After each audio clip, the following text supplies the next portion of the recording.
número 419 de la Mesa de los Sueños de los compañeros de Utopía de la agrupación Oesterhel. Como ustedes saben, la agrupación lleva el nombre de Héctor Germán Oesterhel en homenaje a ese enorme guionista, escritor de ficción que se llama Héctor Germán Oesterhel, creador de tantas historietas famosas en todo el mundo como Bull Rocket, Joe Sonda, Ticonderoga, Watami, El Cobra, el Sargento Kirk, tantas y tantas, Ernie Pike, tantas y tantas historias maravillosas, Patria Vieja, donde contaba la lucha de la emancipación nacional a través del pueblo, no a través de sus prohombres como Güemes o San Martín o Belgrano, sino a través de los tipos que ayudaban con la cadena en la vuelta obligado, que tenían el caballo para que la cadena no aflojara. En fin, todas las historias de atrás de la escena de la historia argentina. Y en relación a eso, quiero decir que hoy tenemos el honor de tener a quien fue uno de sus más grandes dibujantes, pero además el gran dibujante del Eternauta.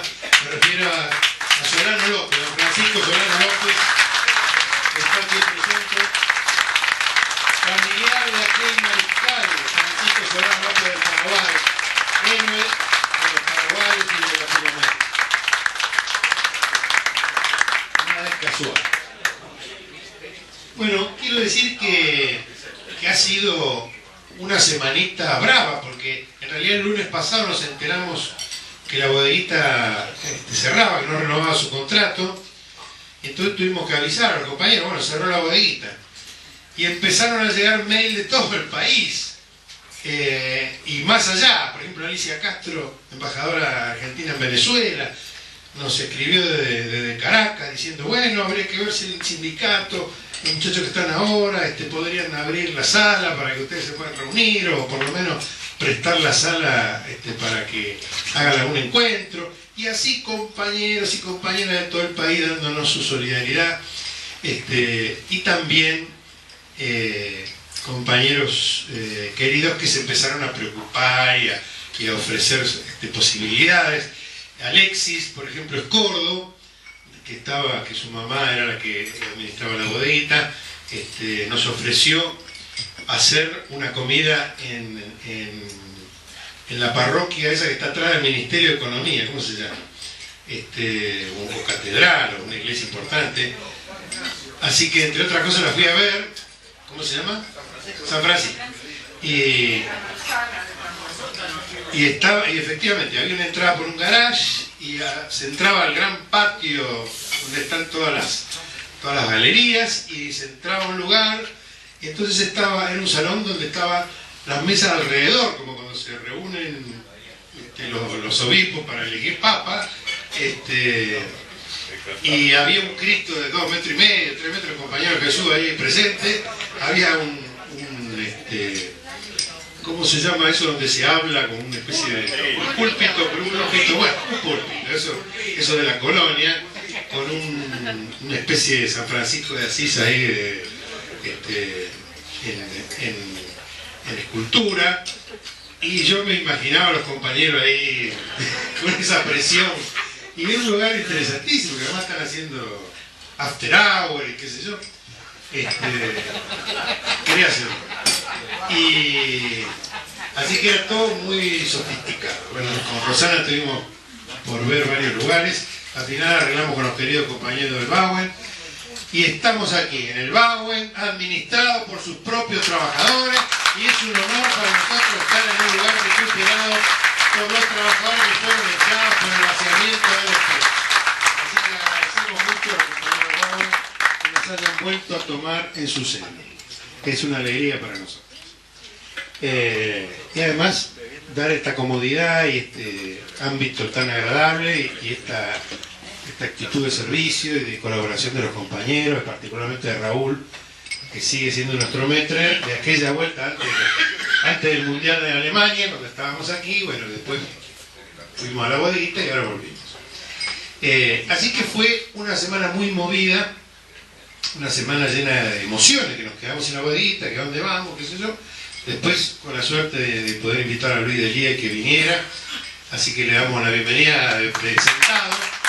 Bienvenida de sentado.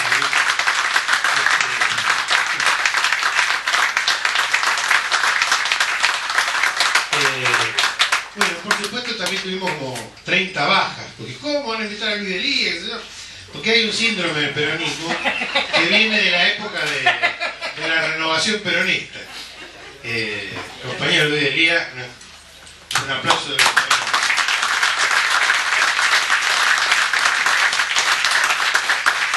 Hay un síndrome del peronismo de clase media, que es el síndrome de la renovación. Yo me acuerdo cuando estaba de candidato Antonio Cafiero, que había cena y estaba todo el mundo ahí. Un día a alguien se le ocurrió traer, seguramente a Cormilló se le ocurrió, traer, que era ministro de Acción Social y se lanzaba Antonio para la presidencia, y se le ocurrió traer a las primas, ¿no? Con una de las cuales salió Alberto. Y entonces hicieron una fiesta y lo sacaron a bailar a Antonio. Y Antonio fue a bailar con las primas, entonces las primas decían y bailaban con Antonio. Y todas las compañeras de clase media del peronismo, de la renovación, estaban horrorizadas, porque ¿qué iba a decir la gente que los negros de mierda que éramos nosotros estábamos bailando con las primas y nuestro candidato blanco de San Isidro estaba bailando con las primas? Bueno, fue muy gracioso todo eso, pero había un síndrome como que el peronismo tenía que ser formalmente correcto, políticamente correcto, que ya no íbamos a tener ni tiro, ni muertos, ni qué sé yo, porque habíamos perdido con Alfonsín y entonces la sociedad nos pedía recato y cordura y presentación. Bueno, y de ahí quedó ese síndrome de que yo le digo a veces a Rosana, la sociedad admite cualquier cosa, ¿no? Que sobre todo en los pueblos uno lo ve con toda claridad. Que fulano se acueste con la mujer de Mengano, que sultano se acueste con el hijo de Mengano. Todas las combinaciones posibles se aceptan, menos cancelar la hipocresía. Debe aceptarse, debe saberse todo lo que sucede, pero nunca se debe decir. Yo me acuerdo cuando inauguramos una radio en Monte Carlo, en Misiones, que el gran problema de la sociedad es qué iba a pasar ahora que lo iban a decir por micrófono, todo lo que se decía boca a boca en las reuniones del barrio y en los lugares donde las mujeres se sentaban a coser o a tomar el té. Muy bien. Luis Delía, maestro, profesor de la Escuela Manuel Dorrego, del profesorado Manuel Dorrego, que mucha gente no quiere. ¿Qué va a ser, profesor?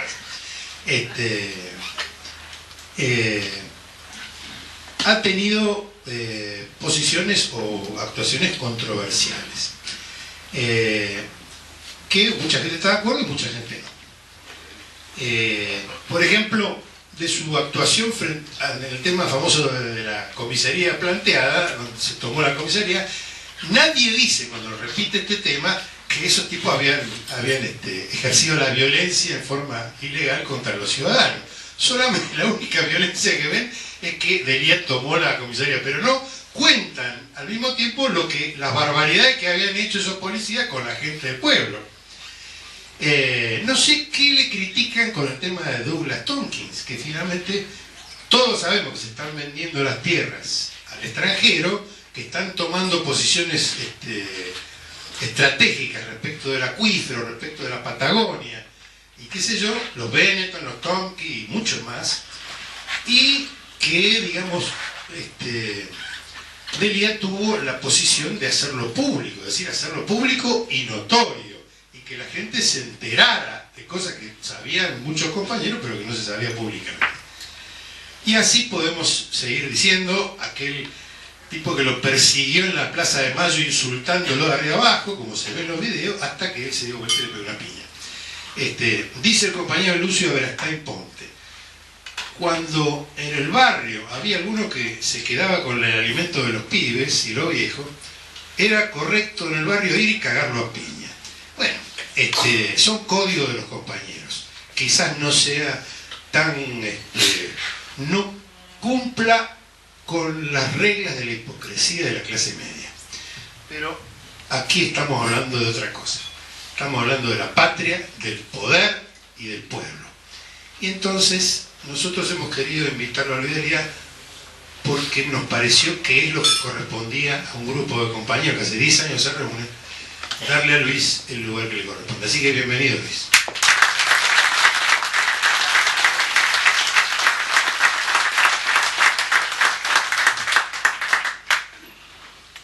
Bueno, compañeras, compañeros, buenas noches a todos. Pocos saben que allá en la Renovación Peronista y con apenas 28 años, quien les habla fue vicepresidente del Consejo General de Educación de la provincia de Buenos Aires, ¿no? Era un pichoncito que me habían sacado de una escuela rural cerca de Cañuelas, y junto con Enrique Brunati y tantos otros compañeros tuvimos el honor de conducir ese Consejo General de Educación de la provincia de Buenos Aires en una época que era en un reflujo absolutamente positivo del campo del pueblo y que vivíamos por entonces con tanta expectativa.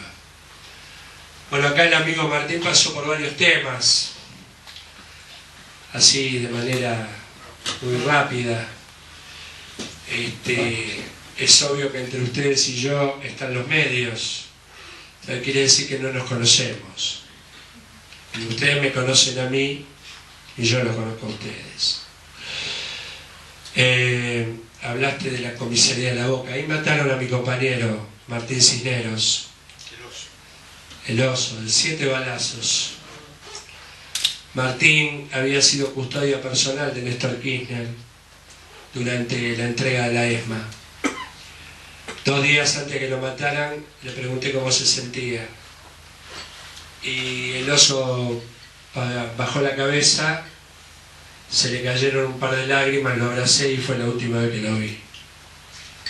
Lo volví a ver en un charco de sangre ahí en la calle Olavarría, en La Boca, con 7 tiros que le pegaron 2 sicarios que trabajaban para la comisaría 24 de La Boca. Por eso, en un país donde todo el mundo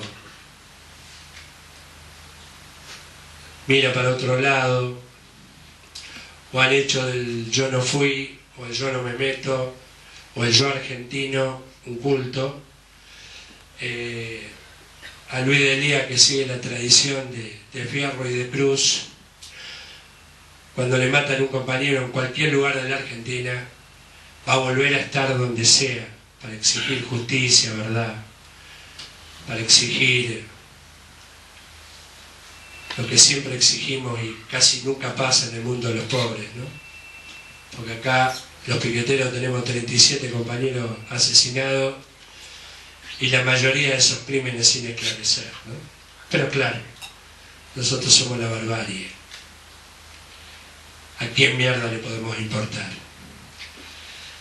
Es cierto, estuve en los campos de Douglas Tompkins, porque me llamó una familia campesina muy pobre. Esos campos donde solamente este multimillonario americano puede acreditar legítimamente el dominio sobre unas 45.000 hectáreas, y les aclaro que ocupa 260.000. No solamente en un lugar estratégico y de una gran belleza como los esteros de Liberá, sino sobre el acuífero guaraní y a 500 kilómetros de la, todavía no sabemos si posible o definitiva, base militar Mariscal Estigarribia, en la República Hermana del Paraguay, también sobre el acuífero. El acuífero es una herradura que empieza en Brasil, pasa por Paraguay, Argentina y Uruguay. La tercera reserva de agua potable del mundo. Y así como a Medio Oriente mandan ejércitos y usan la guerra como estrategia, aquí en América Latina tenemos multimillonarios financiados por el Pentágono que, bueno, se sitúan sobre recursos estratégicos que van a ser seguramente motivo de serias disputas en 2 o 3 décadas más. Bueno, ahí me llevó una familia de campesinos muy humildes. En el medio de los esteros viven unas 60 familias que fueron alambradas por Douglas Tompkins y no pueden ni entrar ni salir. Y se generó una controversia muy seria con una doctora de un pueblo vecino, creo que el pueblo es Concepción, si no me falla la memoria. Santa Rosa es uno, pero Concepción es el otro, Martín. La doctora Lencina es, ¿no? Sí. Que fue a atender un parto y no pudo entrar a los campos porque Tompkins tenía una tranquera sobre la ruta provincial número 6, una ruta provincial que es de los correntinos, no de él, que ya había tenido órdenes judiciales de sacar esa tranquera del lugar. Había estado un fiscal, el fiscal Smith, junto con la policía correntina, corriendo los alambrados y la tranquera, y bueno, lamentablemente él no los escuchó, así que cuando nosotros fuimos procedimos a cortar la tranquera, que no estaba en los campos de él, estaba en una ruta provincial y que impedía el libre acceso de los campesinos que hace 200 años que están en su lugar. Un campesino me mostró la tumba de su bisabuelo, que era de 1908, ¿no? Así que también en su momento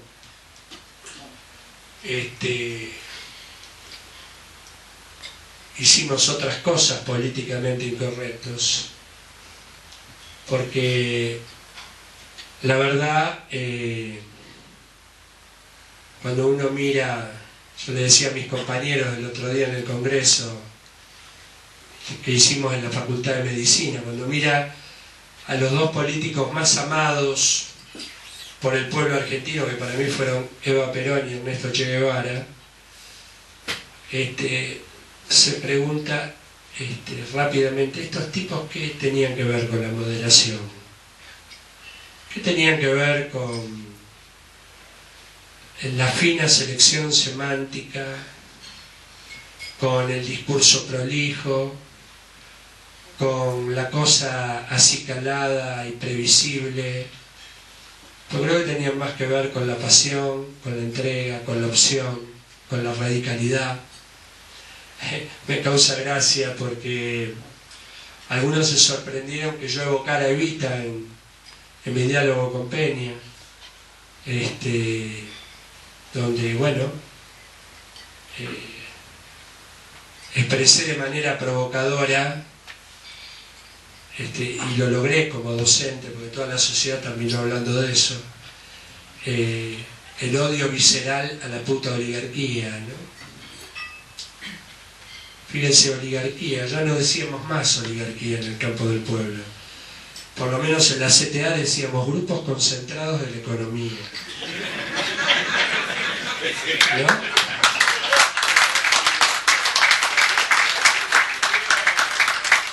Digo, ya no sonaba de modé, nos sonaba raro decir puta oligarquía, ¿no? Y yo dije ahí una serie de cosas en una especie de diálogo entre Evita y Victorio Ocampo, ¿no?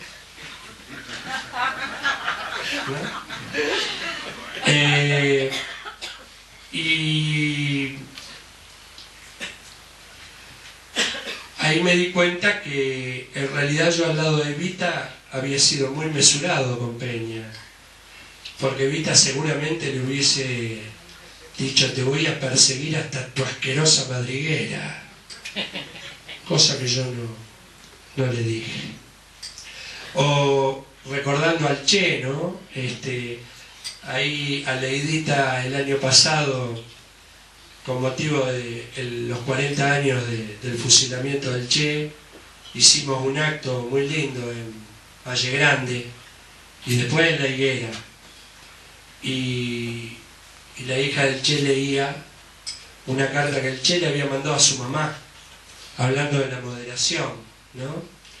Donde, bueno, se ve que en algún momento en la historia del Che, la mamá le decía, bueno, calmate, pará, sosegate un poquito, ¿no? Y el Che le decía a su madre,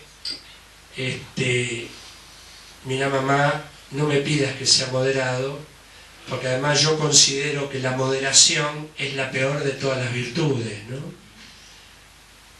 Digo, eran dos tipos políticamente incorrectos. Yo decía en broma ayer, si lo tomáramos a Ernesto Tenenbaum con lo radicalizado que se nos puso últimamente, seguramente Evita sería una batata y el Che sería un barra brava, ¿no? Para él, claro.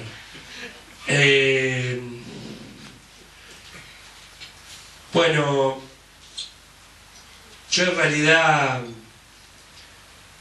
este asunto de pararse aquí y decir un montón de cosas, sobre todo en un lugar donde hay tanta calificación intelectual, donde hay tanta figura prominente del campo del pueblo que ha producido tanta cosa, me siento un poco raro y nervioso. Cosa que no me suele pasar. Gracias. Así que preferiría que esta charla tenga un estilo más coloquial y pudiéramos dialogar, que ustedes pudieran preguntar y nosotros pudiéramos responder, porque en realidad si vamos a hablar de la actualidad y de la coyuntura hay tanto para hablar que corremos el riesgo de irnos por las ramas. Así que se puede hablar de muchos temas, del campo, del acuífero, de la inflación, de Irán, bueno, de tantas cosas que estamos a disposición. Vamos a preguntarle a Irán. Quiero destacar que Luisa va a venir con su señora, así que también te damos la bienvenida.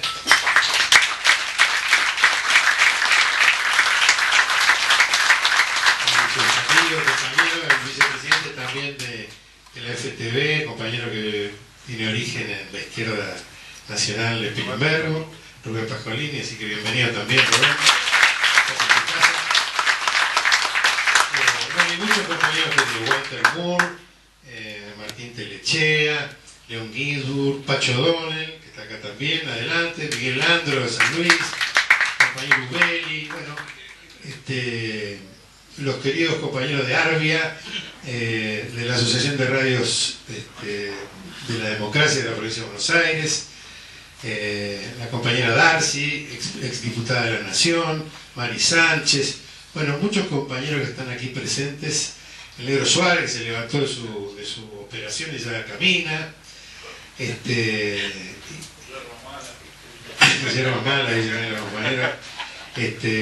Bernardo Borges, bueno, muchos queridos compañeros que están ahí presentes, Diego Carbone, montones de compañeros queridos.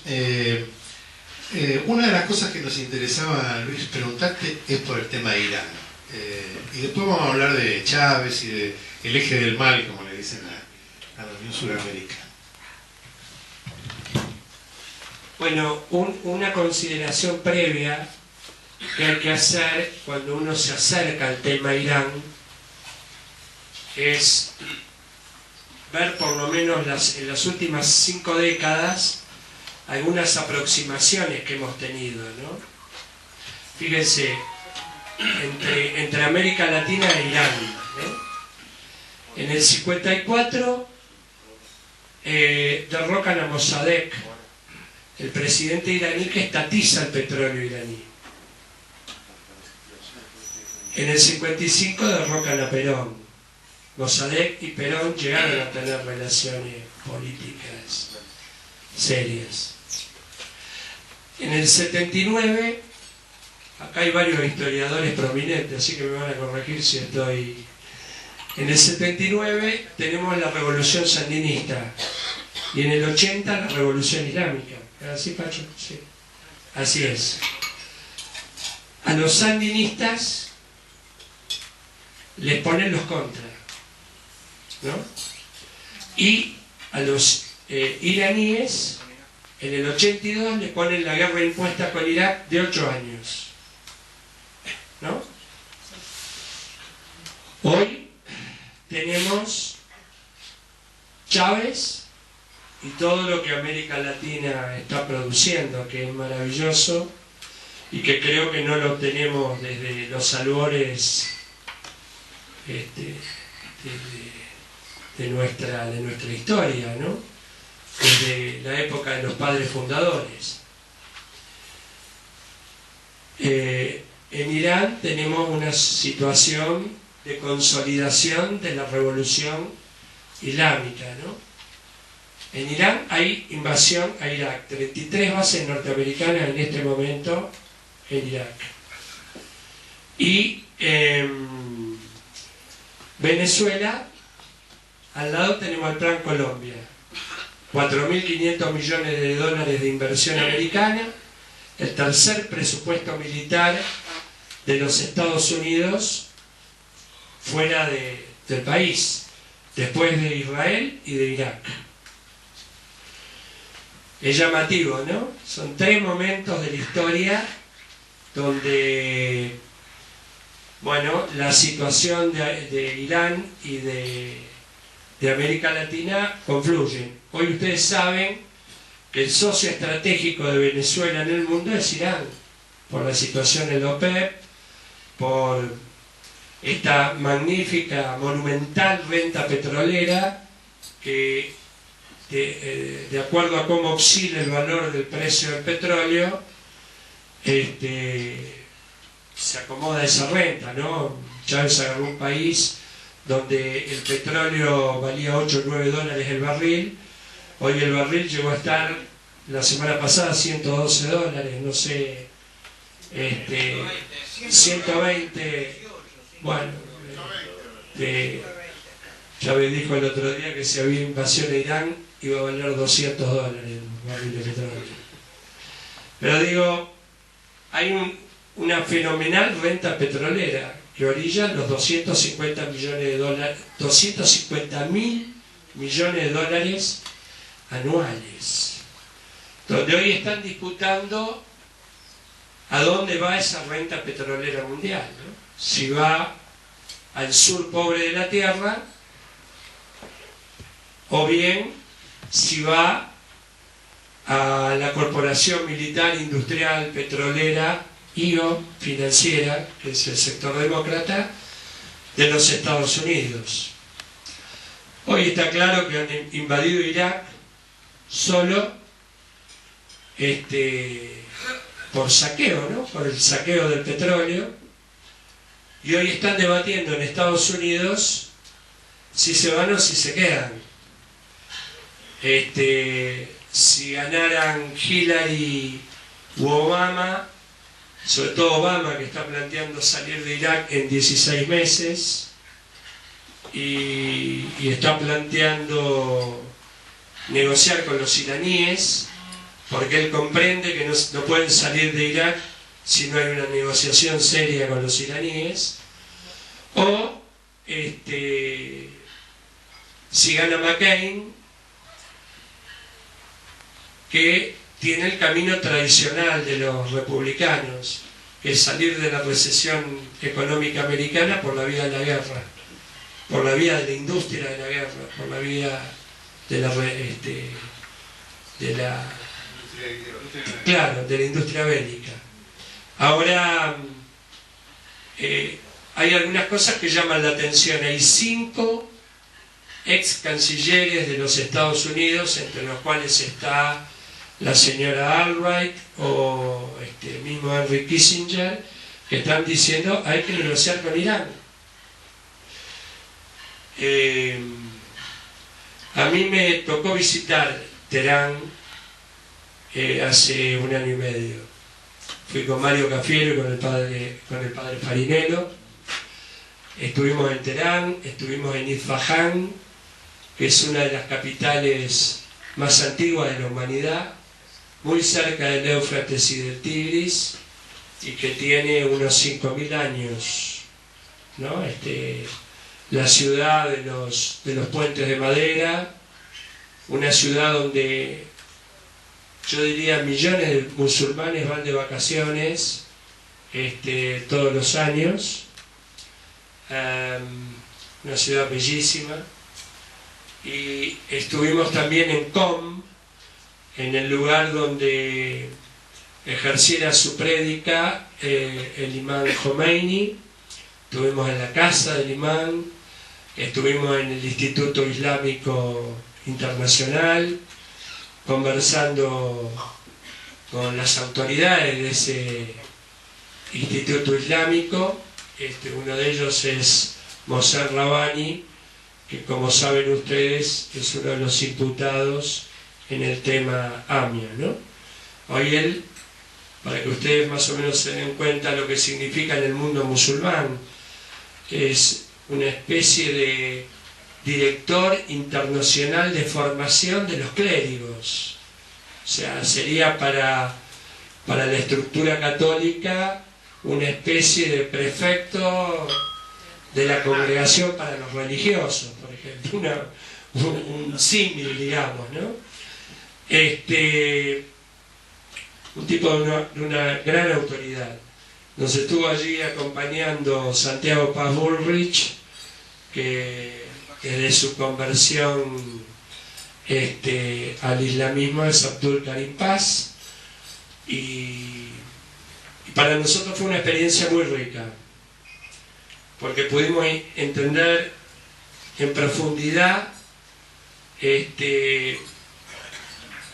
o un poco, a ver, vamos a ser más humildes, pudimos entender un poco más que lo que nos cuentan las agencias norteamericanas o europeas de lo que es el mundo musulmán, ¿no?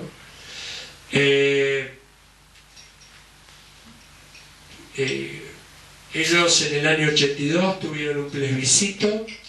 En ese plebiscito quedó consagrada como constitución nacional el Corán, y tienen una gran observancia religiosa.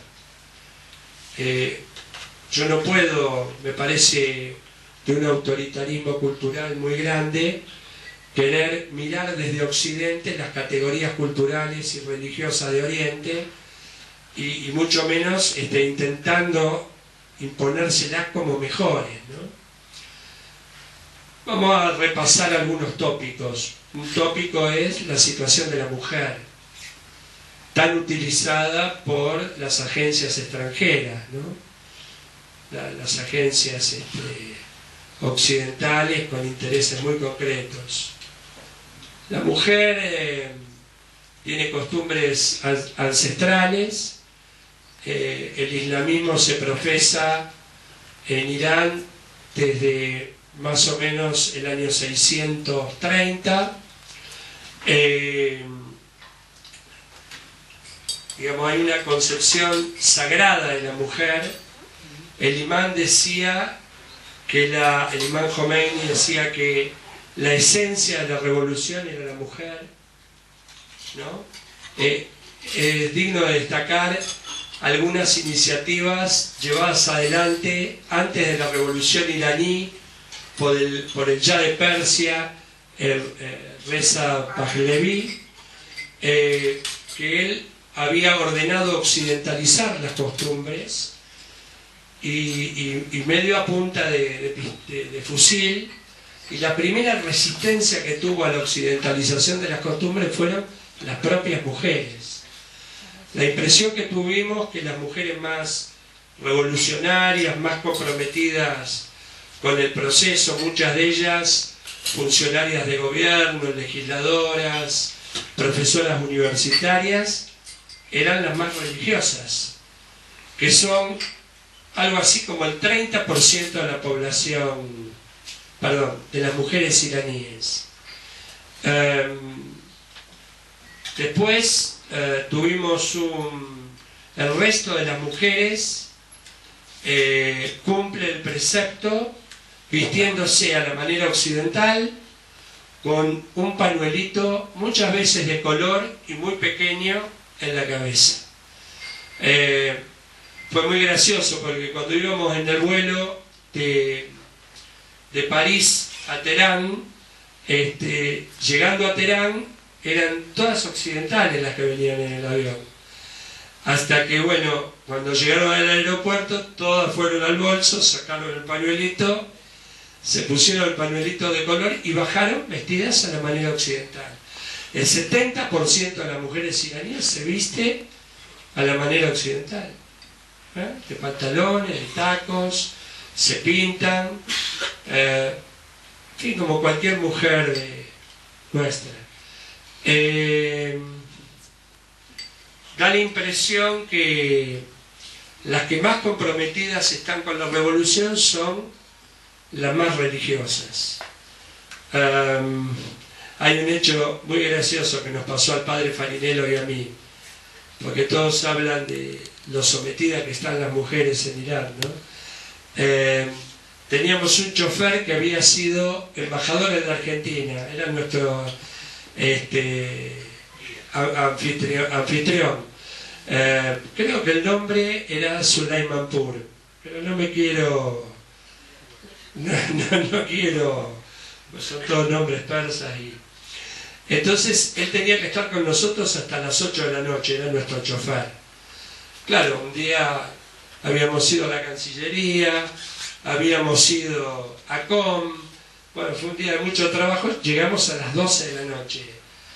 El hombre nos pidió que lo acompañáramos a su casa a explicarle a su esposa que había estado con nosotros. Entonces estos 3 argentinos estábamos en Teherán, a muchos kilómetros de casa, explicándole a esta señora iraní que su marido había estado con nosotros. Entonces eso de las mujeres sometidas no lo entendía bien, ¿no? Claro. Nos sorprendió el alto grado de cohesión y de identidad religiosa que tiene ese pueblo. Otra anécdota graciosa. Estábamos con un señor que era abogado en la central de trabajadores de Irán, algo así como con el Moyano de Irán, ¿no? Secretario general de la central de trabajadores de ese país, que tenían 3 millones de afiliados y que estaban ahí en disputas sectoriales de distinto orden con el gobierno de la revolución. Bueno, llegó las 20 horas en todo Irán exactamente, ellos rezan 4 veces al día. Este señor se levantó de la reunión con nosotros, puso una alfombrita en el piso, rezó durante 15 minutos y después se sentó y siguió la reunión como si nada. Nosotros durante 15 minutos ni nos animamos a hablar para no interrumpirlo en su rezo.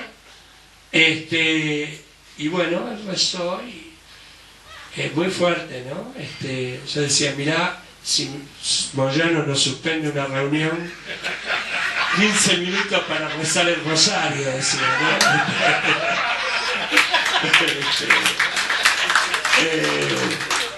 Son países muy distintos.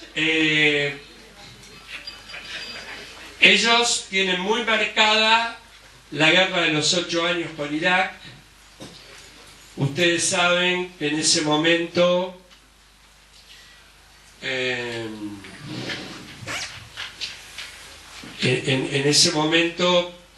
Saddam Hussein articulaba con los intereses de los Estados Unidos, estaba armado por Estados Unidos y tenía un fuerte respaldo no solo tecnológico, militar, sino también económico.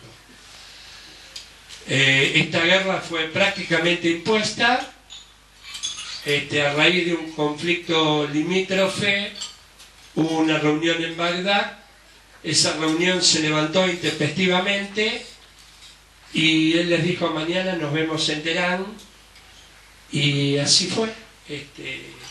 El primer ataque sorpresivo de las fuerzas iraquíes fue contundente.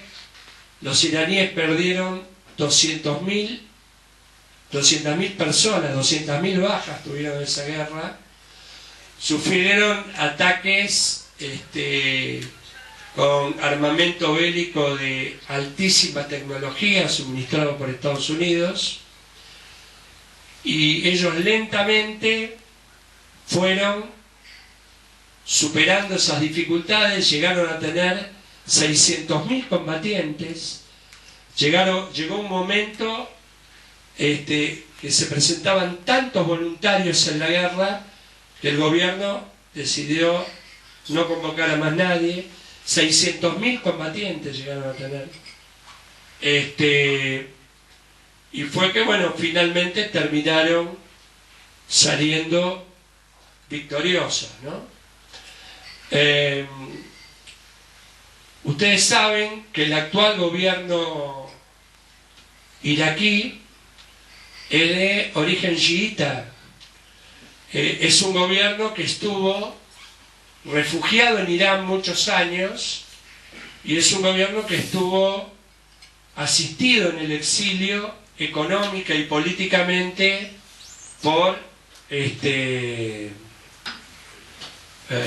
Irán. Por eso, al ganar, inmediatamente Irán le ofreció apoyo político, económico y también técnico. Muchos directores, gerentes, ministros son cuadros de la revolución iraní. Creo que es el final que nunca pensaron los americanos, ¿no? Ellos querían una democracia funcional, servil a sus intereses, y realmente les salió todo mal. Hicieron todo mal.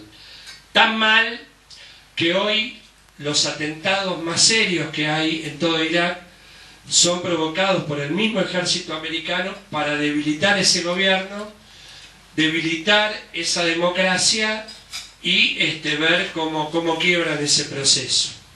Pero esto fue hasta hace unos meses, porque ahora se han dado cuenta que es imposible continuar allí si no hay un acuerdo con los chiitas. Ellos necesitan reducir esas 33 bases militares a 2, por lo menos. Y además necesitan dejar sus empresas ahí, que sigan trabajando, y eso no lo pueden hacer si no tienen un acuerdo con los iraníes. Por eso era muy gracioso, porque cuando fuimos a Teherán, en el estrecho de Hormuz, había 2 portaaviones de los Estados Unidos con 6.000 hombres cada uno. Estábamos un día en Isfahán con hermanos cubanos, venezolanos, de toda América Latina, porque era un seminario sobre América Latina que analizaba la relación con la República Islámica, y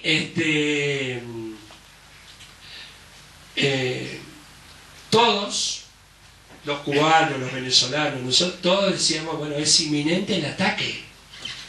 Ustedes en el mejor de los casos van a tener un bombardeo selectivo. Los únicos que decían, a nosotros no nos van a invadir, eran los iraníes. No, dice, a nosotros no nos van a invadir. Con la ayuda de Dios. Pero a nosotros no nos van a invadir, quédense tranquilos. Bueno, era muy fuerte. Yo en algún momento le pregunté, estuve con el canciller Mutaki conversando, y digo, bueno, pero si en definitiva hay bombardeos selectivos, o si hay un ataque sobre Teherán, como ya han tenido en otro momento de la historia, ¿qué van a hacer ustedes?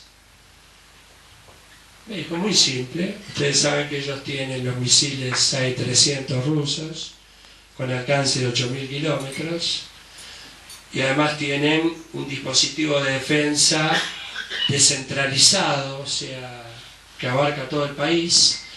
Dijo, muy simple, nosotros vamos a bombardear Europa. Yo hice glup y digo, bueno, nuestro planeta está en un problema serio, porque Teherán está a 1200 kilómetros de Moscú, porque el comercio entre Irán y China es muy fluido, porque Sarkozy en algún momento dijo no sé qué cosa de Irán y los empresarios franceses dijeron vos estás loco, por los fuertes intereses que tienen los franceses en Irán y en la región. Así que bueno, y la suerte de Irán está muy ligada a la suerte de América Latina, particularmente a la suerte de Venezuela. Yo en algún momento tuve mucho temor, hace 1 año y medio, cuando los veía venir a Shannon, a Walters, a González. González es americano, pero y venían aquí, con un solo objetivo político, a que Argentina sirviera de ariete para condenar a la República Islámica del Irán, para pedir la condena como Estado terrorista, y bueno, estuvimos muy cerca. Creo que el presidente Kirchner en Naciones Unidas tuvo una actitud muy clara, se limitó a pedir colaboración jurídica internacional, nadie habló de condenas, nadie habló de Estado terrorista ni de ruptura de relaciones, afortunadamente. Y bueno, la Cancillería iraní 3 días después le contestó por un funcionario de tercer rango, de manera absolutamente prudente y moderada.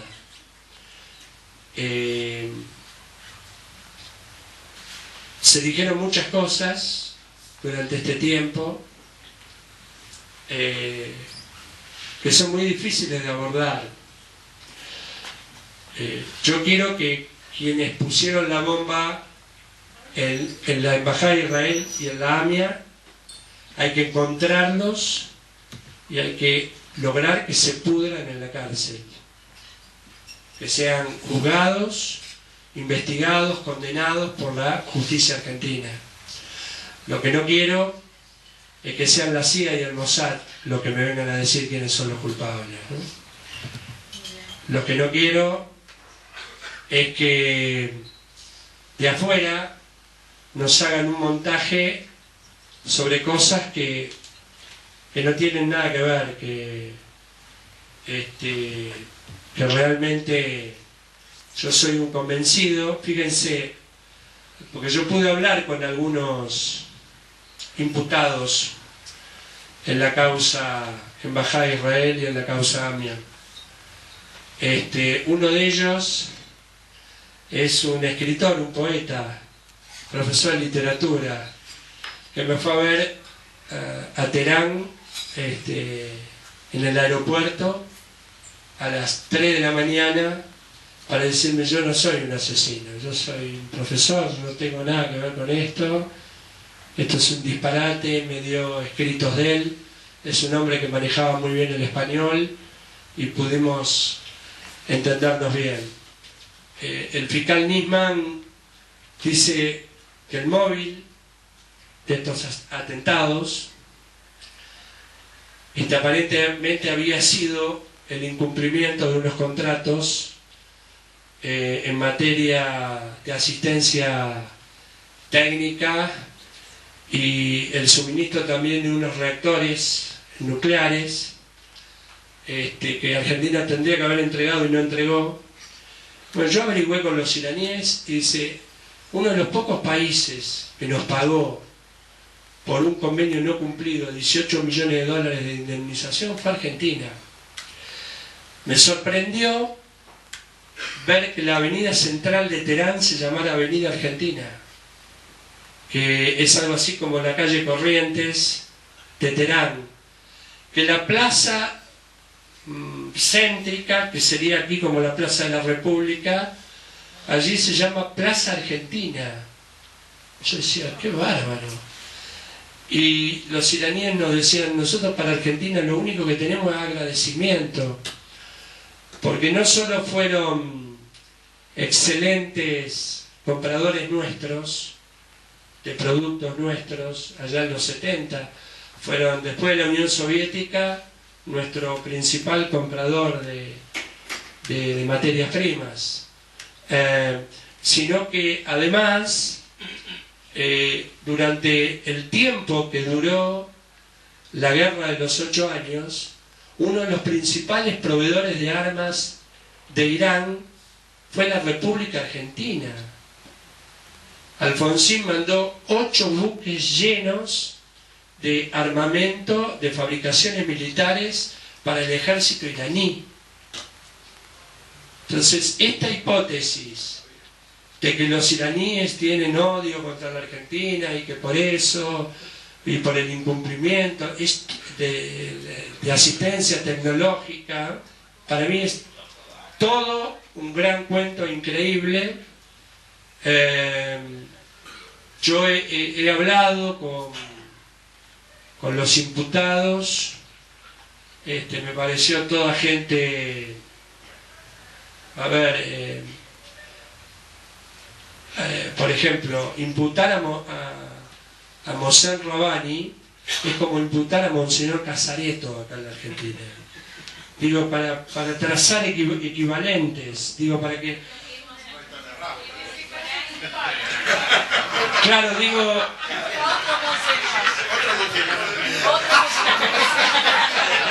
Digo, más allá de las calidades... Más allá de las calidades...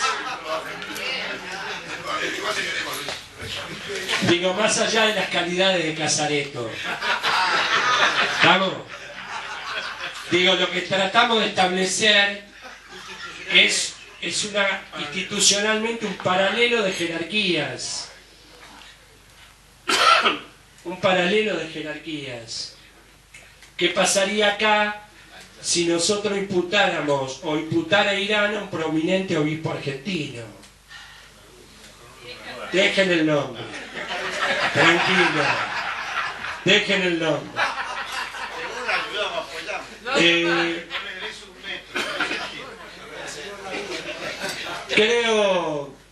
Creo también que ellos están ansiosos de recuperar las relaciones políticas, económicas con la Argentina. De hecho, hoy compran una cantidad muy importante de materias primas y de otras cuestiones, ¿no? Por ejemplo, todo lo que es aceites, granos, algunos coches que compran las autopartes acá, y todo se triangula con Brasil, todo se triangula vía Brasil. Es importante tener en cuenta algunas cosas desde el punto de vista geopolítico. Irán pone en América Latina 30.000 millones de dólares por año, 18.000 millones de dólares solo en Venezuela. Digo, en Nicaragua están haciendo una represa de 1.000 millones de dólares, pero extraordinaria. Están asistiendo a Ecuador, acaban de firmar convenios con Petrobras por 1.000 millones de dólares, estuvo el vicecanciller hace un mes y medio. Están asistiendo, intentando asistir, por eso Ahmadinejad ya ha ido 2 veces a Bolivia, al gobierno de Evo Morales.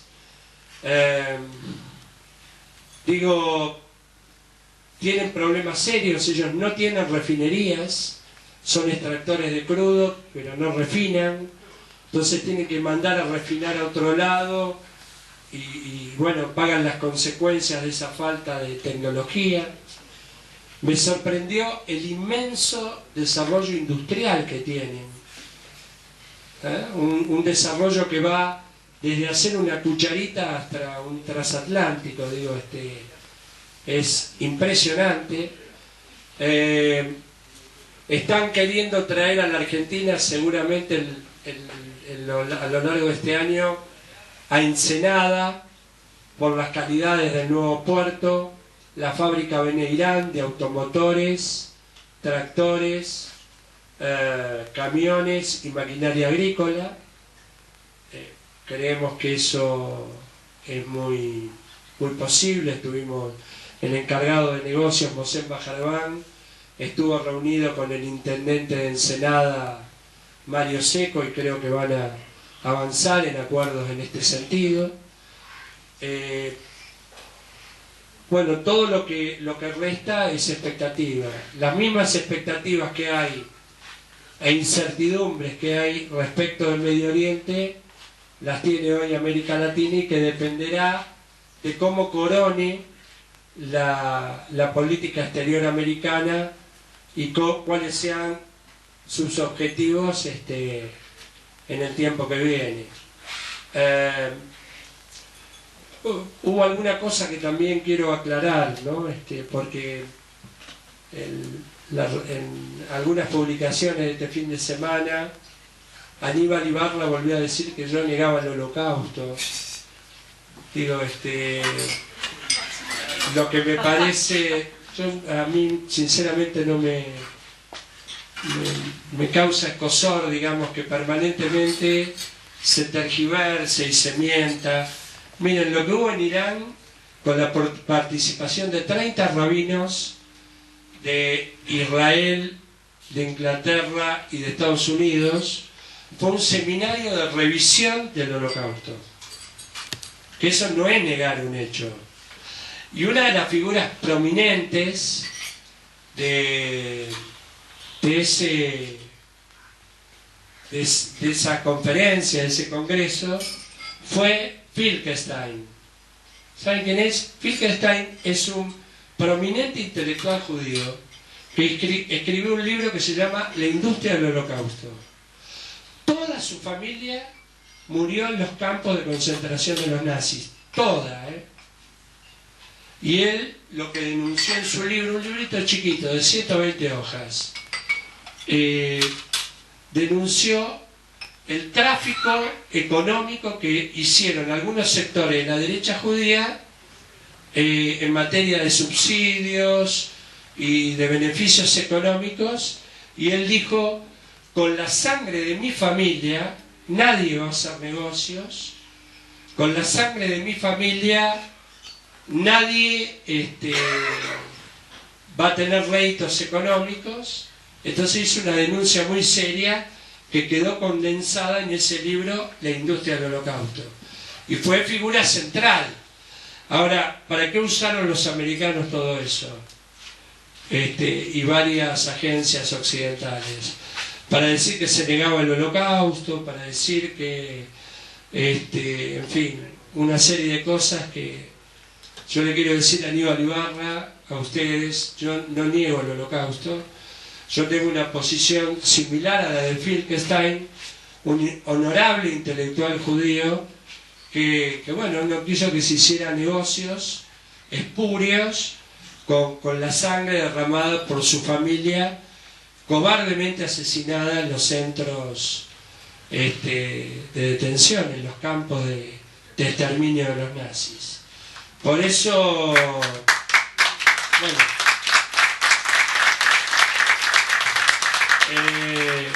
les agradezco esta posibilidad, y no sé si alguno quiere hacer alguna pregunta.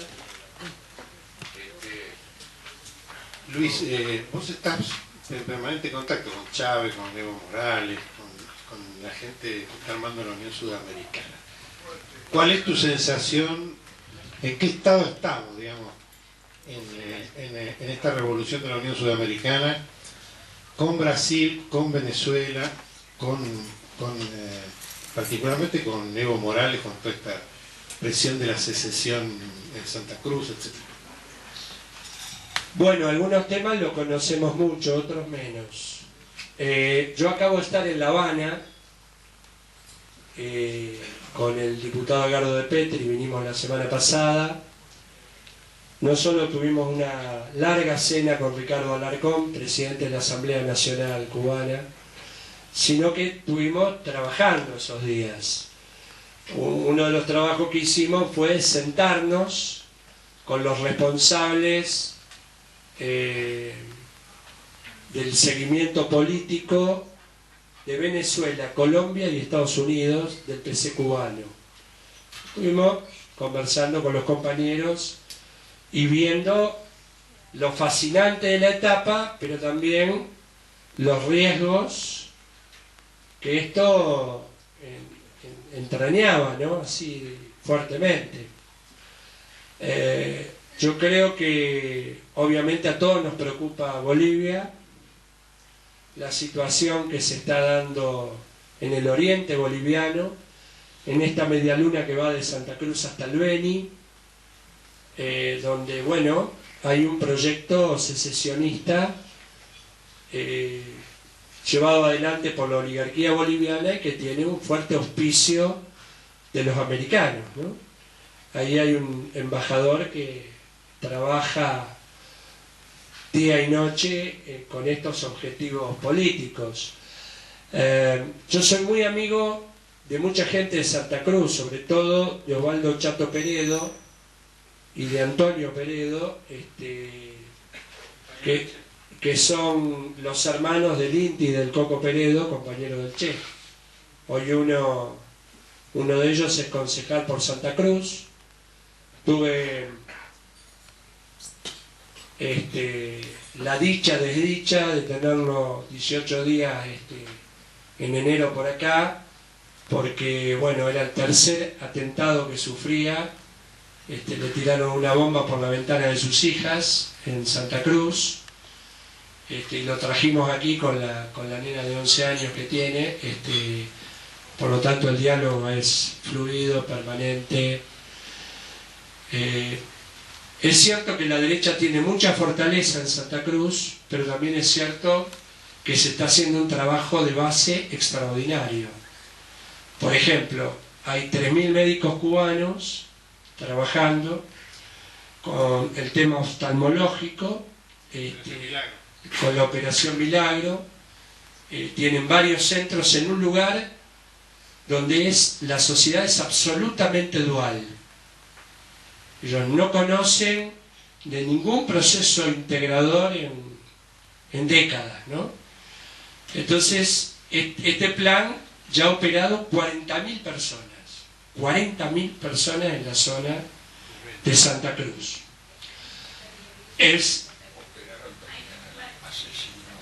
Sí, el plan de alfabetización es muy fuerte.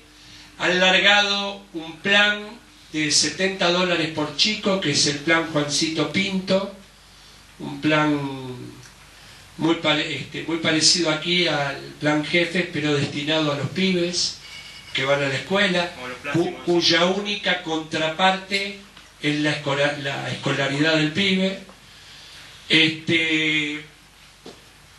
Ustedes saben que Evo jugó fuerte con las dos banderas que logró unificar a todo el pueblo boliviano, que son la reforma agraria y la nacionalización de los hidrocarburos, que las viene profundizando paso a paso, ¿no?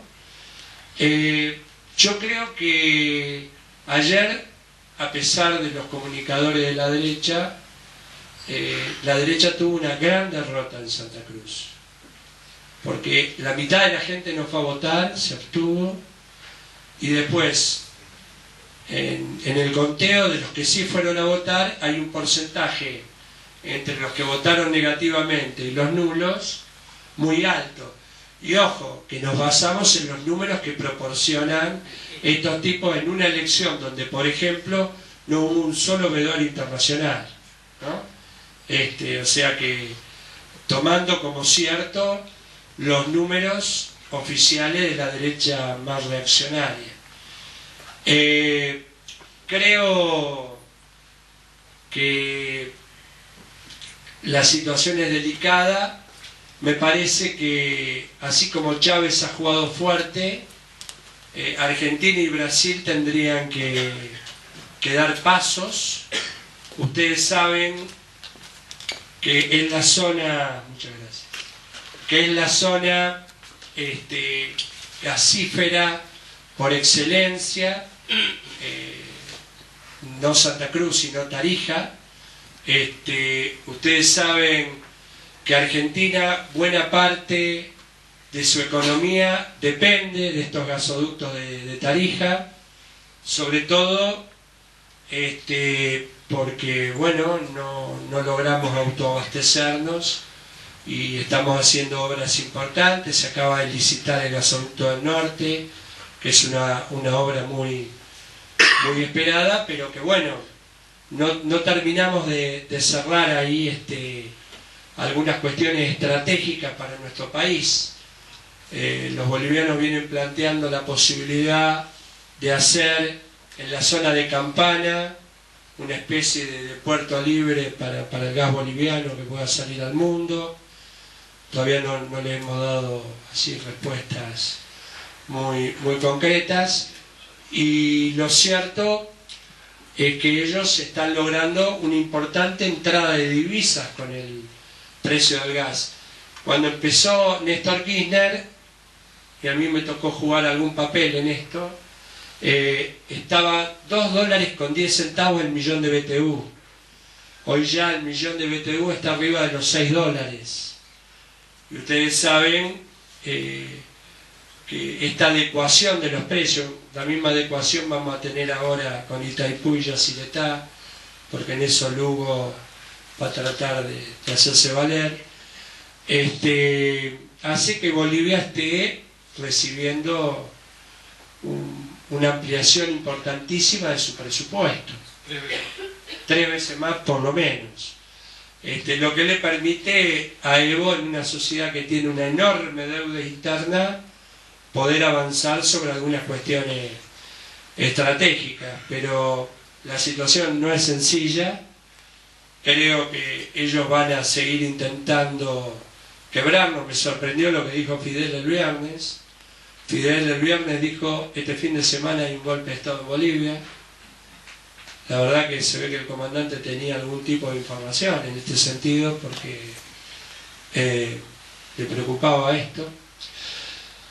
Otro país que nos preocupa es Venezuela. En Venezuela, Uribe y los americanos han logrado meter entre 5 y 7.000 paracos, que hoy están diseminados. Paracos son los paramilitares colombianos, que hoy se dedican a la comercialización fragmentada de la droga, la comercialización no cartelizada, y están transformando a Maiquetía en el lugar de salida de la droga colombiana al mundo. Esto trae violencia, esto trae disolución social. Por eso es que Chávez ha parado de viajar, se ha dedicado a quedarse y gobernar. Ellos, como también vienen de una sociedad dual, no han tenido espacios importantes de cultura capitalista, por lo tanto falta empresariado que ejecute los cambios que la sociedad venezolana requiere. Todo es más lento, es más difícil. Esa es una sociedad con un fuerte sesgo prebendario, donde se sacaba el petróleo y el fin de semana se iba a Miami. Esas eran un poco las características. Se han cometido algunos errores, a mi juicio. Esto de disolver el Frente de Masas para de la mañana a la noche armar el partido único de la Revolución Bolivariana generó problemas. Esto entre compañeros lo podemos conversar. Ustedes saben que entre el partido Podemos, el partido Patria para Todos y el PC le aportaron a Chávez 1,5 millones de votos más. Terminó la presidencial, la última presidencial, y a los 2 o 3 meses Chávez dijo: se acabó el Frente de Masas, vamos a crear el partido... Gracias, compañero. ¿Quieres un poco de vino? Agüita, está bien. Vamos a crear el partido único de la revolución, el partido socialista único, Martín, ayúdame, de la revolución bolivariana. Y esto hizo que para la consulta, el plebiscito constituyente que tuvieron, muchos partidos se replegaran. Podemos terminó votando en contra, PPT sacó un tibio comunicado, pero no trabajaron, y el PC adoptó exactamente la misma conducta. Entonces el debate que tienen hoy es partido único o frente de masas, frente político. Es algo que va a haber que repensar porque hizo que se perdieran 1,5 millones de votos, no es una pavada. Y después tenemos las elecciones a gobernador a final de este año, y probablemente no nos vaya bien entre 8 y 12 gobernaciones, lo que es una dificultad, y probablemente se pierda la alcaldía de Caracas. Digo, estamos en problemas serios. Creo que Chávez tiene que poner mucho énfasis en la gestión de gobierno. Es un hombre talentoso, capaz, dotado, muy dotado políticamente, y después tiene límites. A ver, les cuento una anécdota chiquita voy un año a Venezuela y estaban haciendo la obra del aeropuerto, ¿no? Vos, Martín, que va mucho a Venezuela, en Maiquetía.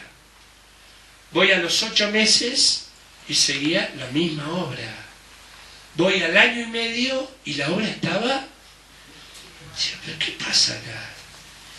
Recién a los 3 años vi la obra terminada, y la verdad era una obra, no era de acceso, no era que era una obra que cualquier empresa normal en 8 o 9 meses la liquida, la hace, la entrega y listo. Digo, tenemos ese problema.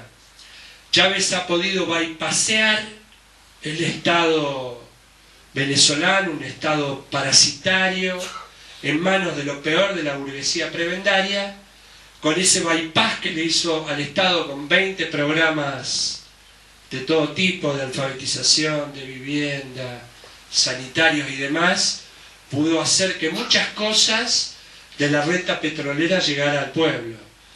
Bueno, pero ahora hay que hacer mucho más en el combate contra la pobreza y la exclusión social, y bueno, y ahí se juega un desafío fuerte.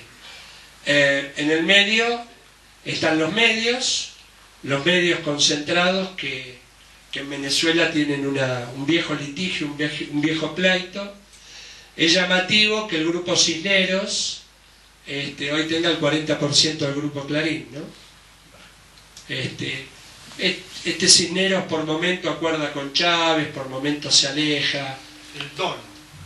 El don. Bueno, es una cosa así un tanto... Sí, una cosa rara, ¿no?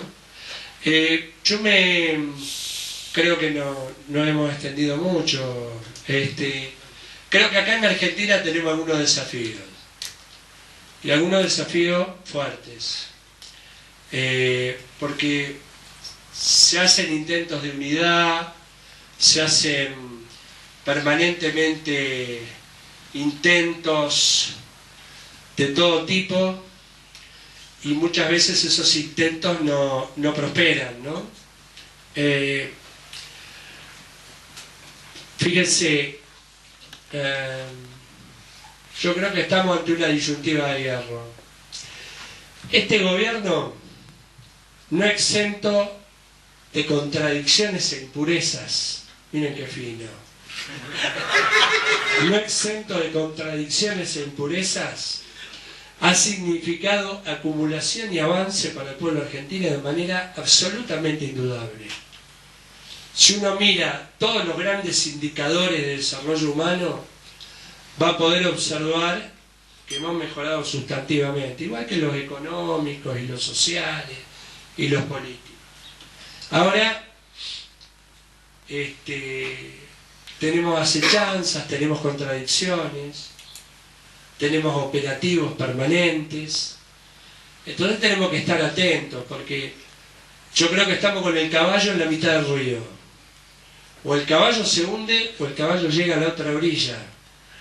Para llegar a la otra orilla hay que crecer en distribución de la renta nacional, hay que tener una nueva ley de radiodifusión, hay que modificar la Carta Orgánica del Banco Central, hay que profundizar las obras de infraestructura. Digo, hay que hacer muchas cosas. Ahora yo muchas veces miro la correlación de fuerzas y la verdad me da mucho temor.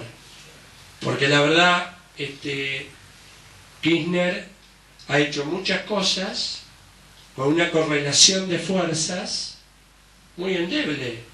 A ver, esto de que ha asumido con el 22% de los votos, el día que juró pasar al retiro 54 oficiales superiores de la Fuerza Armada por comulgar con el consenso de Washington, la verdad es dar el paso más grande que la pata, ¿no? Entonces estamos en un momento difícil. Hay un regreso feo de la xenofobia, del gorilismo, del antiperonismo por el antiperonismo, y creo que eso está sustentado en la derrota cultural de los sectores medios, que creo que es la peor de todas las derrotas. Digo, creo que la derrota cultural de los sectores medios tuvo varias etapas. La primera etapa fue el miedo. Digo, el terror de Estado, 30.000 compañeros detenidos desaparecidos, y la secuela que eso deja en una sociedad es de miedo. Yo siempre digo que el miedo es el peor enemigo del alma humana. Es el peor enemigo del alma humana. Creo que después sobrevino el neoliberalismo conservador y ese miedo se transformó en egoísmo. Porque lo peor que tiene el modelo neoliberal conservador no es solo su fase económica, política, social, es su faz cultural. Culturalmente es un proyecto, es una propuesta despreciable, ¿no es cierto?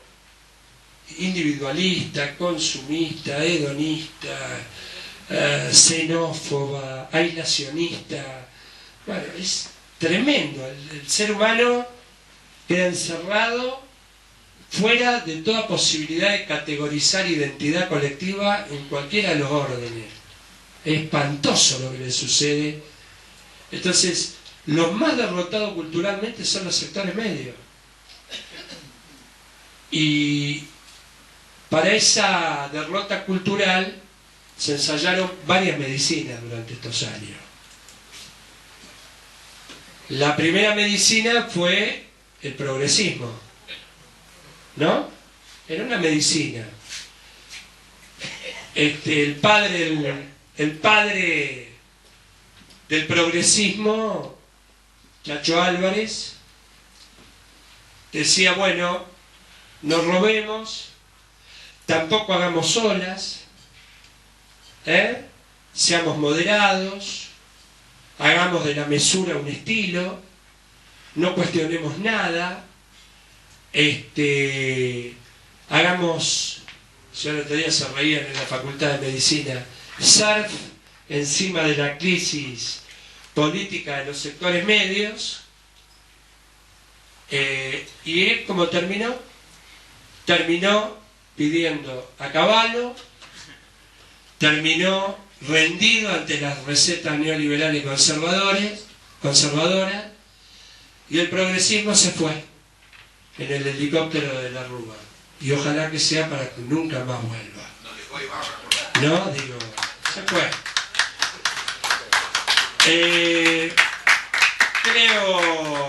Creo que nos quedan otras cosas en las cuales, cuando uno ve este ámbito, con estos rostros, con estas identidades, se convence más. Creo que hay que ayudar a que este proceso histórico que vive en nuestro pueblo, más allá de las personas, a mí siempre me impresionó mucho aquello de Salvador Allende, aquella mañana antes de que lo perdiéramos. ¿no? Podrán detener, o sea, podrán matarme, decía Salvador Allende, lo que no podrán detener es el proceso histórico de los pueblos, es indetenible eso. Y yo creo que hay que buscar, conectado con este presente, de manera ayornada, con mucha razonabilidad, las bases de sustentación de los nuevos tiempos en el nacionalismo popular, federal y, ¿por qué no?, profundamente revolucionario. Porque algunos le tienen miedo, dicen, si decimos revolucionario, por ahí la clase media se asusta. No te lo dicen los compañeros. Y yo lo que creo que lo que hay que hacer con los sectores medios es ser políticamente incorrecto. Hay que provocarlos, hay que cuestionarlos, hay que hacerlos debatir. A mí, más allá de las críticas y de la diatriba de los medios, me encantó por estos días que la Argentina discutiera, volviera a hablar de oligarquía, volviera a hablar de monopolios, se volviera a hablar de xenofobia, se volviera a hablar de gorilismo, ¿no? Se volviera a hablar de todas las cosas que ellos no quieren hablar. Se enojan mucho.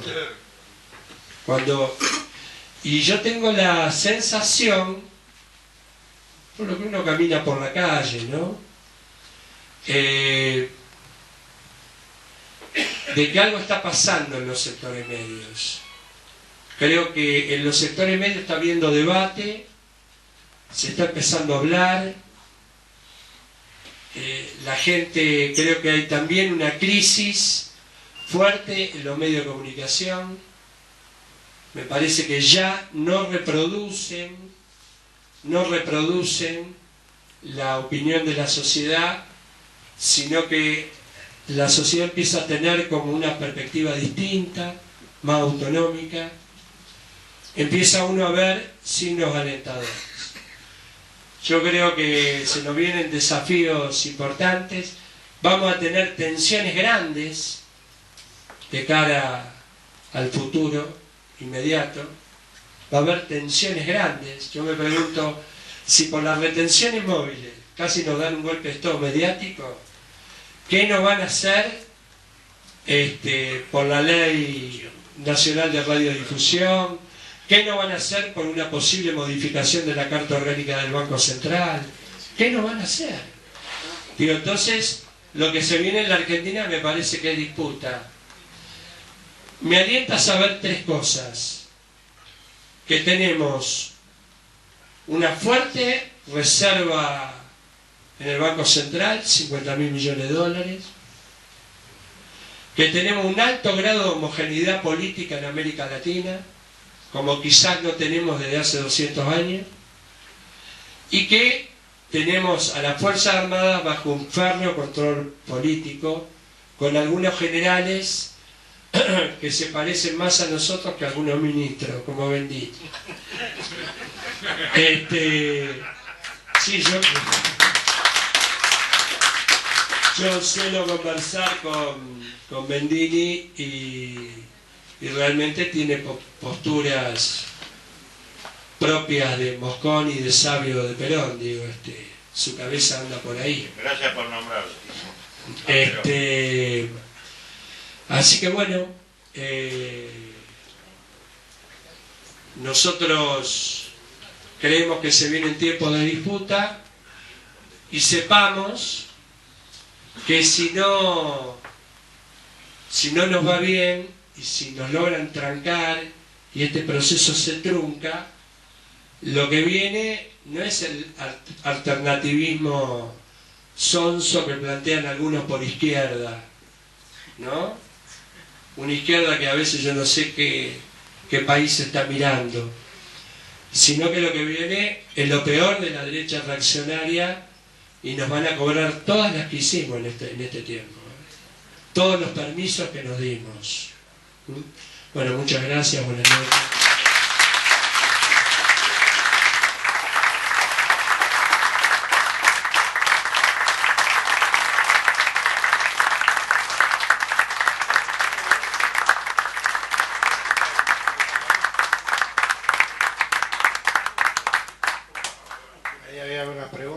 ¿Alguno? Sí. Luis, una pregunta. ¿Pensás que estamos en riesgo democrático? La pregunta del compañero es si piensa que estamos en riesgo democrático. Yo repito porque por ahí la cámara no recoge la voz del compañero. Te diría que sí, pero no a la vieja usanza, ¿no? Yo dije en esta charla que antes se mandaba a los oficiales superiores de la Fuerza Armada a la Escuela de Panamá, ¿no? Aprender a golpear la democracia, secuestrar, torturar, matar. Hoy, a la Escuela de las Américas en Panamá, perdón. Hoy los ejércitos de ocupación son los grupos concentrados de la comunicación. Y a mí me asusta mucho cuando escucho gente que confunde poder y gobierno, ¿no? Yo venía de una radio, había estado a la tarde en una radio, y había gente que llamaba y decía, porque el poder y gobierno son dos cosas muy distintas. Nosotros hoy tenemos el gobierno y una porción muy chiquita del poder. El poder económico, que después define el poder político y el poder de intervención, lo tienen otros por ahora. Y eso es lo que tenemos que ir modificando. Si hay riesgo, claro que hay riesgo. Y riesgo fuerte, ¿eh? Fíjate, la otra noche, la noche del 25 de marzo, que no era cualquier día, era 25 de marzo, donde los golpistas que suelen ir a la Plaza San Martín al Retiro y se juntan en número de 3 o 4 mil, ese día fueron a la Plaza de Mayo. A la señora Pando yo la vi a las 5:30 de la tarde en la confitería La Victoria. Y la confitería estaba llena de sus adeptos. Por lo tanto, esta conjunción de golpistas, ruralistas, medios concentrados, y algún otro sector más de la política, como Eduardo Demoliciones, la verdad que produce temor, ¿no? Yo creo que sí, que hay riesgo grave. Osvaldo Casela. Luis, si bien no sé si Perdón, estás dentro aclaración, de la perdón. Eduardo Demoliciones se refiere a Eduardo Dual. Sí, Eduardo Alberto Demoliciones Dualde. no sé si estás realmente dentro de la cocina o cerca del pasaplatos, por lo menos del gobierno. No, si me podría decir muy bien, esto lo de la ley de radiodifusión es una prioridad que se habla desde hace mucho tiempo. Pero vos crees que con una nueva ley este gobierno sabe qué hacer con eso? Mirá, yo no estoy en la cocina, ni en el pasaplato, ni en el... No, hablamos y nos entendemos, a veces. Yo paso por caja, ¿no? Está bien. Yo creo que en el gobierno hay debate, que la que está más esclarecida es Cristina, con lo que hay que hacer, y que por ahí tiene alguna influencia no conveniente. Algunos para democratizar te dicen traigamos a los mexicanos, traigamos... ¿no? Y en realidad lo mejor que nos podría pasar que todos los que estamos acá militemos por esta coalición que se ha formado por una nueva ley de radiodifusión, una coalición cívica, con perdón de la palabra, que nos tiene que llevar a encontrar parámetros que democraticen, pluralicen, abran, desmonopolicen la comunicación en la Argentina, cosa que no es sencilla. Ahora te confieso que por los debates que veo, la más convencida es Cristina. Sí. Luis, te quiero hacer una pregunta antes de dar la palabra. ¿Cuál es tu formación? ¿Sos originalmente peronista o demócrata cristiano? ¿Cuál es tu formación? Porque te vi ligado a la teología de la liberación, te vi con origen en la democracia cristiana, y en general los que tienen formación peronista hacen en todo caso Perón evita el Che y no evita el Che y a Perón lo dejan a un costado. Digo por una cuestión, digamos, de estilo nomás. Bueno, uno siempre es lo que es y anda siempre con los puestos, dice Hernán Serrano, ¿no? ¿Qué va a hacer? Yo vengo de un hogar peronista, mi viejo y mi vieja eran peronistas. Mi abuelo materno era anarquista, anarquista republicano, obviamente, odiaba visceralmente al PC, gallega, igual que tu viejo. Tengo un abuelo paterno conservador, pobre pero conservador, y una abuela materna radical. La sociedad argentina. Eso es un poco lo que somos. Yo milité muchos años en las comunidades eclesiales de base durante la dictadura, donde no había actividad política, inspiradas en la teología de la liberación. Crecimos admirando a los grandes teólogos brasileños, a don Pablo Evaristo Ans, a don Pedro Casaldáliga, a don Elder Cámara. Trajimos por mi... Perdón, Elder Cámara, amigo del abuelo de nuestra camarógrafa. Ah, mirá. Que es la nieta de Jerónimo Podestá. Ah, mirá. Bueno, Podestá la hija de Jerónimo. Podestá era toda una referencia. En lo pedagógico nos nutríamos con don Pablo Freire, obviamente. Y siempre de pibe en mi casa el día que Montonero mató a Aramburu, mi viejo hizo un asado. Yo era un pibito, hizo un asado, me invitó a los vecinos. Y yo tenía 12 años y decía, papá, ¿qué pasa? Hoy es un gran día, mi hijo. Después con los años entendí, ¿no? Nos criamos en ese ambiente donde se valoraba mucho al movimiento y se despreciaba mucho al partido. Lo digo así con el partido, el movimiento peronista era otra cosa. Fui con mi viejito de la mano a Ezeiza, vivíamos ahí cerca. Nos fuimos un cachito antes de los quilombos. Claro, éramos pibes. Y claro, uno era deseoso cuando llegó el 82-83, que volvió a la política, a la democracia. Dice, a ver, vamos al peronismo. Claro, ahora un día voy a un congreso en Atenas y ese día Herminio se cansó de pegar cadenazo, el famoso congreso de Atenas. Y yo dije, no, yo acá no quiero estar. Y me conocí por los problemas de las tomas de tierra con Augusto Conte, con quien hice una amistad. Las relaciones cristianismo-peronismo son viejas. Esa corriente contribuyó después a la renovación del peronismo. Desde el compañero Jesús. Contribuyó fuerte, tal es así que la famosa lista 5 no era la lista del PJ, les recuerdo, ¿no? No era la lista del PJ, era la lista que aportaba en ese momento la democracia cristiana. Tuve un paso del cual aprendí mucho, con tipos muy capaces, ¿no?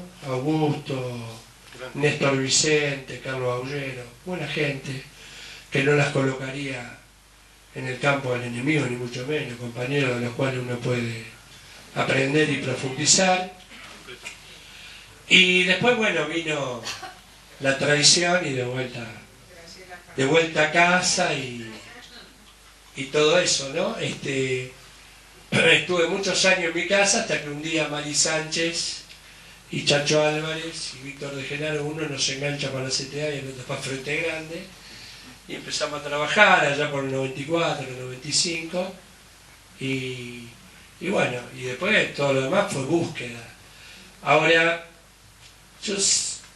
porque este es un momento de debate, ¿no? Cuando se habla de las lealtades y las fidelidades, Yo creo que la primer fidelidad siempre es con uno mismo, a lo que uno piensa. Ahora, si está en una estructura, ¿no? Yo lo jodía a los muchachos del PJ por estos días que Kirchner va a asumir de presidente del PJ. Decía, qué magnífica oportunidad tiene el PJ de volver al peronismo, ¿no? ¿No? Digo, tiene una oportunidad única. Ojalá que puedan, ¿no?